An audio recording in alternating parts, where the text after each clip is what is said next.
21ஆம் தேதி சர்வதேச யோகா தினமாக கொண்டாடப்படுகிறது. யோகக்கலை அல்லது யோகா என்பது உடல், மனம், அறிவு, உணர்வு மற்றும் ஆன்மீக வளர்ச்சிக்கும் சமன்பாட்டிற்கும் உதவிடும் கலை ஆகும்.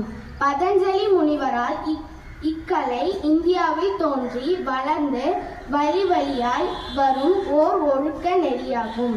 இது உடலையும் உள்ளத்தையும் நலத்துடன் வைத்து போற்றும் ஒழுக்கங்களை பற்றிய கலையாகும்.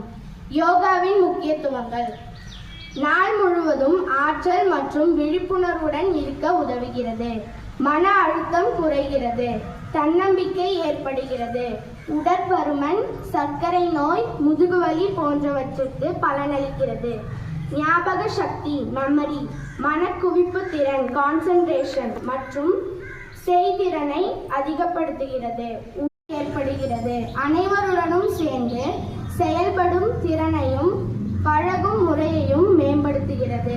யோகா செய்வதன் மூலம் ஆழ்ந்த மற்றும் நிம்மதியான தூக்கம் கிடைக்கும். உடல் மற்றும் மன சமநிலையை மேம்படுத்த உதவுகின்றன. சுவாச பயிற்சிகள், தியானம் செய்வது மன அழுத்தத்தை குறைக்கின்றன, அமைதியை அளிக்கின்றன, பொறுமையை அதிகரிக்க செய்கின்றன. அஜீரண கோளாறுகள் சீரடைகிறது. அமைதியான வாழ்க்கை கிடைக்கும். வாழ்வின் அனைத்து பரிமாணங்களிலும் சமநிலையையும் ஆற்றலையும் புதிய உயரங்களுக்கு எடுத்து செல்வதே யோகா. சத்குரு.